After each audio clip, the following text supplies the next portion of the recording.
кажутся совершенно правильными. Of course, I think what's happened since, specifically on the question of, for example, the European Union, following the Second World War, the Western European powers were particularly weak because of the Second World War, and so pooled their resources together. Вот что произошло в случае Европейского Союза, когда после Второй мировой войны европейские государства были, естественно, слабы, ослаблены войной, вот, и они объединили свои ресурсы вместе. But at the same time, this was done under US dominance and in competition with Soviet Russian imperialism. При этом это объединение произошло под гегемонией Соединенных Штатов и в конкуренции с Советским Союзом. Now, obviously, ruling classes in weaker states will make alliances with ruling classes in the imperialist states. Естественно, правящий класс слабых государств будет входить в союз с правящим классом сильных государств. They will try and advance their own interests and try and become stronger within in terms of the global hierarchy of different of imperialism. Они будут пытаться усилить свои интересы и занять более сильные позиции в иерархии конкурирующих империализмов на глобальной арене. But at the same time, that doesn't mean that there aren't imperialist powers in competition with one another. And I think throughout history, there have always been those who've argued that the development of capitalism has meant that inter-imperialist competition cancels itself out. Но это не отменяет того, что остаются империалистические государства. И вот уже много лет, на самом деле, идет дискуссия о том, что, может быть, развитие капитализма, оно как бы сравнивает позиции и снижает конкуренцию между блоками. In 1912, you had Karl Kautsky argued that, and then in 1914, you have one of the biggest inter-imperialist conflicts take place. В 1912 году, например, об этом же писал Карл Каутский, вот, о снижении конкуренции вследствие развития капитализма. А уже в 1914 году разразилась мировая война. I think there's certainly an important debate to be had with Tony Negri's view on imperialism, but at the same time, I think we still have to look to it being an inter-imperialist system. I mean, say to the people in Afghanistan and Iraq that the US no longer has hegemony, that it's no longer a system of imperialist powers competing with one another. Конечно, можно дискутировать с Тони Негри, но при этом как-то даже смешно говорить людям в Афганистане и Ираке, что Америка больше не является гегемоном, что она не пытается военным способом подавлять противодействующие себе движения. And just the last thing which I wanted to finish on, flowing from all of that is, to us, the important thing is about the independence of the working class and the potential for the working class to be an agent of social change. Еще принципиально подчеркнуть независимость рабочего класса и необходимость независимой активной позиции рабочего класса для социальной борьбы. And that hasn't seemed obvious, like different people have mentioned throughout the last 30 years, and it certainly doesn't seem obvious when you look at the situation in Ukraine today. Это на самом деле не так очевидно, несмотря на 30 прошедших лет, и не очевидно, если мы начинаем рассматривать украинские события.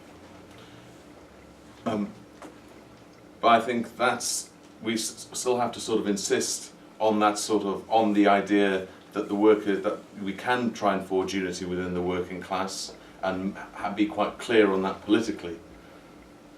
И остается важная идея того, что мы будем пытаться создавать единство рабочего класса и стремиться к нему, и добавлять сюда какой-то политический элемент. I think about when we were founded as an organization back in the late 1950s, early 1960s, the left was divided between either supporting the Soviet Union as a progressive camp against the West. Когда в конце 50-х, начале 60-х годов создавалась наша партия, левые были разделены между теми, кто поддерживали Советский Союз, как более прогрессивный лагерь. And the other half had given up on the idea of revolution because they said it could only lead towards Stalinism and the potential for the working class to make revolution and liberate itself didn't exist. А другие говорили, что потенциала рабочего класса для совершения революции уже больше нет, поскольку революция ведет к сталинизму. But in those sorts of situations, it's important to have political clarity, and even when there's small groups of people, to try and pull people around us around the politics of around working class and socialist politics, because we can try and build a stronger left, which can then start to make gains and argue and make gains within the working class, is what we've always consistently tried to do with the SWP.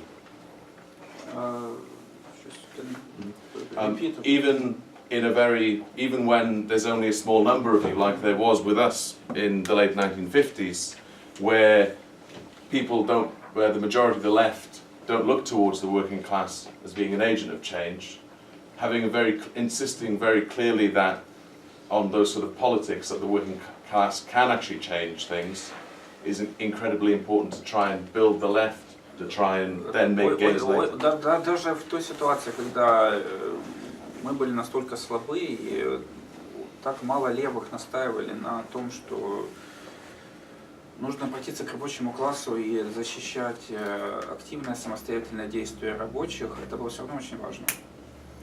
And if you look across Eastern Europe today, there are sort of groups of individuals in different countries, whether that's Poland, former Yugoslavia, Bulgaria, Ukraine, who are standing on the left in opposition to that sort of Stalinist tradition.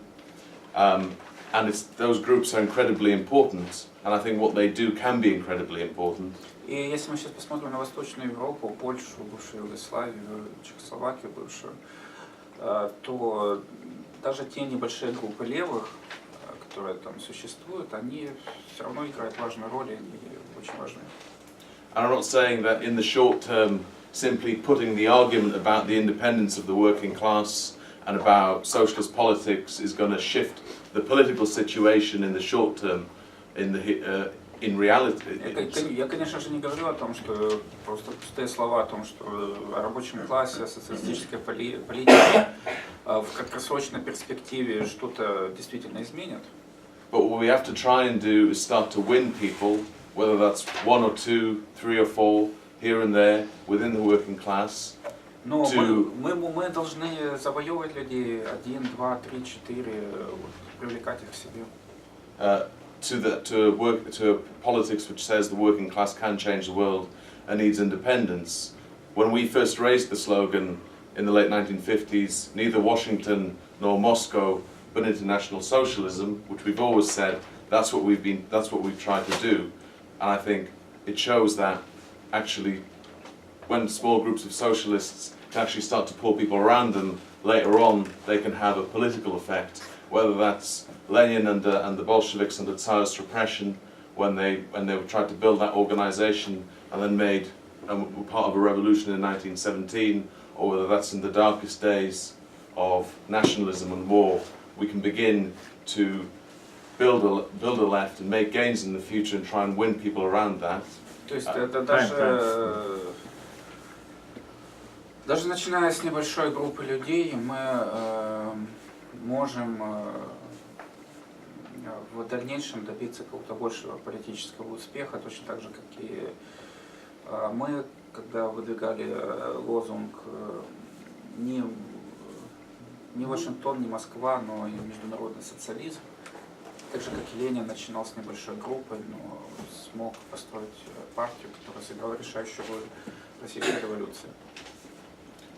And in those sorts of difficult situations, I think meetings like this are important because political clarity about the situation is incredibly important. Такие собрания, как у нас сейчас дискуссия, они очень важны, поскольку политическая ясность и ясность позиции, она необходима.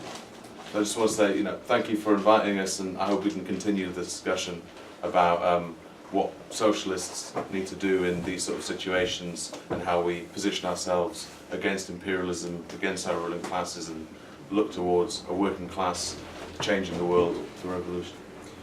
Сегодня мы благодарны за то, что вы нас пригласили, и мы готовы продолжить дискуссию о том, что социалисты должны делать в противостоянии империализму, национализму и объединению рабочего класса.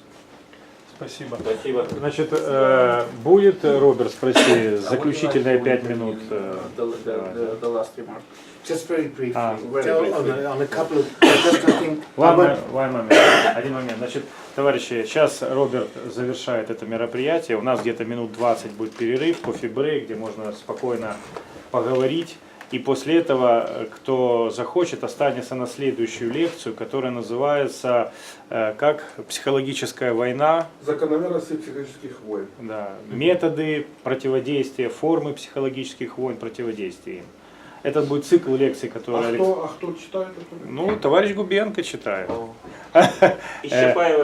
Да, значит, товарищ Губенко Александр, он будет делать цикл лекций, сегодняшняя вводная, она будет не очень длинная, а потом 3 или 4 лекции будет, да? Все, тогда, значит, завершаем, потом кофе-брейк и перерыв, и потом следующее мероприятие. I think I just want to just make 3 points. Только 3 последние замечания. 2 of them in response to points that have been raised from the floor. 2 как раз в ответ на замечания аудитории. And I'm sorry if that means I'm not answering all the points raised. И я приношу извинения, если не отвечу на все замечания, которые были подняты. One was, I think, the very good point made that socialists can't afford to appear as if they are just preaching to workers and telling them what they should do and patronize them. Первое относится к тому, что действительно социалисты не должны просто там проповедовать перед рабочими и рассказывать им, что нужно делать. Revolutionary organization has to be part of workers' struggles and it has to learn from workers. Революционная организация должна быть частью рабочей борьбы, она должна учиться у рабочих. But at the same time, to always argue in a principled way, even if many times that means we're in a minority at any particular point in time. Но всегда мы должны стоять на своей принципиальной позиции, даже если мы оказываемся в меньшинстве в какие-то конкретные промежутки времени. But I agree, a socialist shouldn't come with a flag and stand over there and say, "Workers, come to me." Конечно же, я согласен, что мы не должны просто приходить на какие-то мероприятия, ставить свой флаг и кричать «рабочие ко мне». The second point I wanted to raise, I've forgotten the comrade's name at the back. Sorry, Alexander. About Russia, the EU, and China, and so on. Again, very important discussion. В ответ к выступлению Александра Будилы по поводу Европейского Союза, России и Китая, очень важная дискуссия. 2 points there. One, I would say, when I said it's not a question of diplomacy, of goodwill, I mean that the competition is grounded in real people, real sections of the ruling class. They own wealth.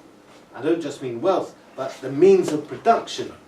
And the question of whether and that's just not abstract. These capitals have competing interests that whatever they would like diplomatically, they can't escape.